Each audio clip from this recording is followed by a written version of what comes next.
आज प्रश्नावली 6 त्रिभुज के बारे में पढ़ेंगे और त्रिभुज की जो समरूपता है, समरूप त्रिभुज के बारे में पढ़ेंगे। यानी कि ऐसे आकृति जो इसका रूप समान होता है वो समरूप आकृति कहलाती है। और यदि हम त्रिभुज की समरूपता के बारे में पढ़ते हैं तो त्रिभुज की जो समरूपता है, त्रिभुज की समरूपता, अब ये क्या चीज होती है इसके बारे में पढ़ते हैं। ऐसे दो त्रिभुज, ऐसे दो त्रिभुज जिनके संगत कोण बराबर हों और उनकी संगत भुजाएं समान अनुपात में होती है। यानी कि कुल मिलाकर त्रिभुज की समरूपता के बारे में पढ़ें तो त्रिभुज का रूप समान होना चाहिए, यानी कि उसके जो संगत कोण होते हैं वो बराबर होते हैं, लेकिन उसकी जो संगत भुजाएं होती हैं वो समान अनुपात में पाई जाती हैं। कैसे? जैसे हम एक तरफ पढ़ते हैं सर्वांग समता और एक तरफ पढ़ लेते हैं हम समरूपता। देखिए दोस्तों, ये सबसे पहले हमारा बेसिक है इस प्रश्नावली का कि यानी कि होती क्या चीज़ है। सर्वांग समता का जो चिन्ह माना जाता है वो ये चिन्ह होता है, लेकिन समरूपता का जो चिन्ह होता है वो केवल यही चिन्ह माना जाता है। ठीक है, अब बात करें कि सर्वांग समता का मतलब यानी कि सभी अंग समान, और समरूपता का मतलब होता है केवल उसका रूप समान होता है। बात यानी कि इसके तीनों कोण प्लस तीनों जो भुजाएं होती हैं वो समान होती हैं, लेकिन इसमें कोण तो समान होते हैं और जो भुजाएं होती हैं वो समान अनुपात में पाई जाती हैं। यानी कि समझें कि यदि समरूपता का नियम लिख दें हम, त्रिभुज ए बी सी सर्वांग सम त्रिभुज डी ई एफ, यानी कि यदि हम इसको लिख दें और इससे हम कहें कि इन दोनों में कौन से पार्ट्स इनके इक्वल हैं वो लिखें, तो हम पहली चीज़ कोण ए इसमें पहले नंबर पर है, तो इसमें भी पहले नंबर पर कौन है? डी, यानी कोण ए कोण डी के बराबर है। इसी प्रकार कोण बी बराबर हो गया कोण ई के, और कोण सी बराबर हो जाए कोण एफ के। यदि हम इसकी भुजाएं के बारे में बात करें तो इसकी पहली भुजा कौन सी है? ए बी, तो इसकी भुजा बराबर ही मिलेगी, तो कौन सी भुजा मिल जाएगी? D E. क्यों?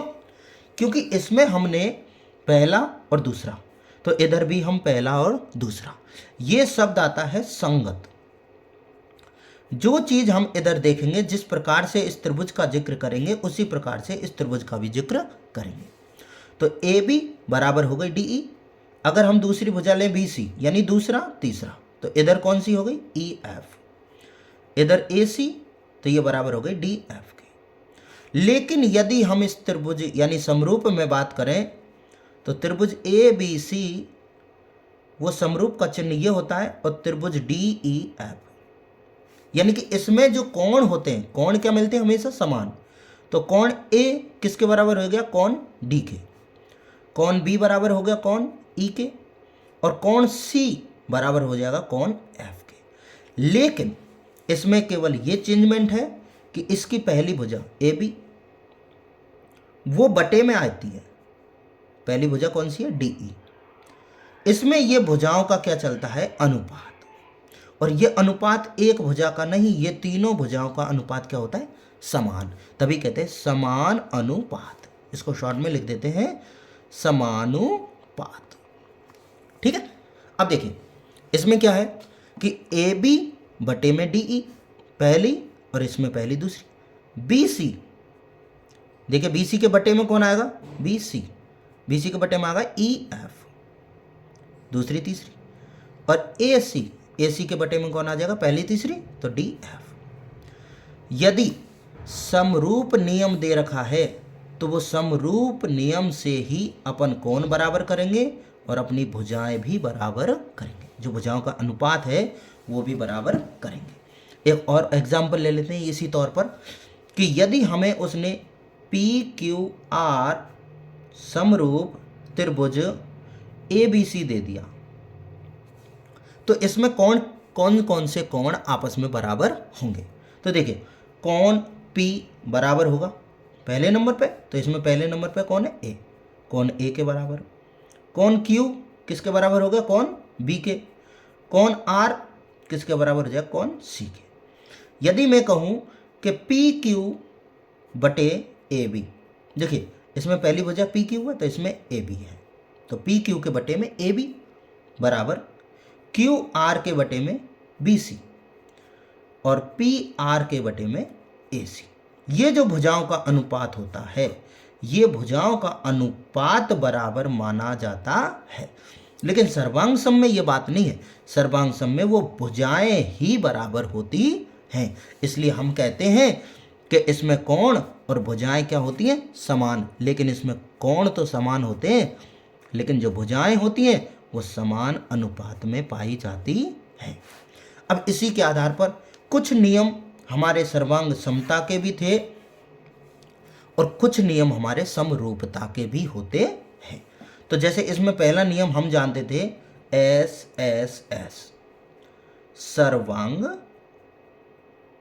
समता, यानी कि इसमें पहली भी भुजा, दूसरी भी भुजा और तीसरी भी भुजा, यानी कि ये होती क्या है कि ऐसे दो त्रिभुज जिनकी तीनों भुजाएं समान हो उन्हें सर्वांग समत्रिभुज मान सकते हैं।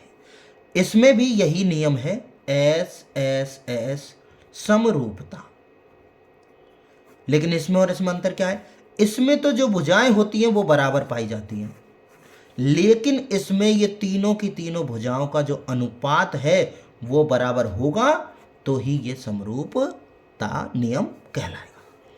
इसका जो दूसरा नियम है वह SAS, दो भुजाएं जो बराबर हैं उसके बीच का कोण। इसमें भी यही नियम है SAS, लेकिन इसमें जो दोनों भुजाएं बराबर नहीं, उन दोनों भुजाओं का अनुपात बराबर होना चाहिए। इसका तीसरा नियम क्या है, ASA, दो कोणों के बीच की भुजा। लेकिन इसमें यह नियम नहीं होता है, तो इसमें दूसरा नियम होता है AA समरूपता। AA भी कह सकते हैं, इसको हम AAA भी कह सकते हैं। यदि तीनों कोण किसी त्रिभुज के बराबर हैं तो वो समरूप त्रिभुज कहलाते हैं। इसी AAA का एक नियम है, उपनियम, जिसे हम AA भी कहते हैं। ये कौन सा है, उपनियम, यानी कि जहां पर दो कोण यदि बराबर मिल रहे हों तो भी वो समरूप त्रिभुज कहलाते हैं। क्यों, क्योंकि त्रिभुज के तीनों कोणों का योग होता है 180। यदि दो कोण बराबर हैं तो तीसरा कोण ऑटोमेटिक ही बराबर मिलता है। तो यानी कि हम सबसे पहले हमारे समरूपता के जो नियम हैं, अगर हम इनको समझ गए, अगर हम इनके बारे में जान गए तो हम आसानी के साथ हम हमारी प्रश्नावली को सॉल्व कर सकते हैं। तो हम हमारा प्रत्येक एक एक छोटा सा नियम जो है, पहला SSS, दूसरा SAS और तीसरा AAA, तो इनके बारे में पढ़ेंगे। तो देखिए सबसे पहले पढ़ते हैं SSS, समरूपता। ठीक है, तो यानी कि जैसे हम यहां पर एक दो त्रिभुज बना लें,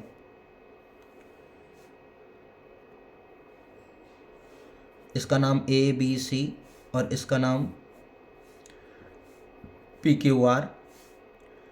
यदि इसकी ये भुजा इसके बराबर हो, ये इसके बराबर हो, ये इसके अनुपात में आएंगी, ये बराबर नहीं होंगी, ये अनुपात आएंगी।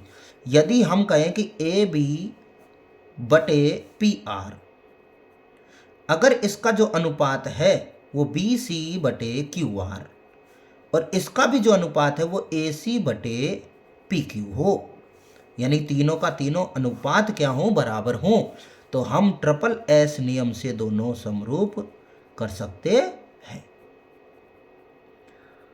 समरूप त्रिभुज कह सकते हैं।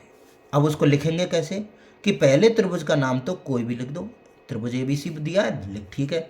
समरूप, अब देखिए पहले नंबर पर A आ रहा है तो इसका नियम इस EC के हिसाब से आएगा।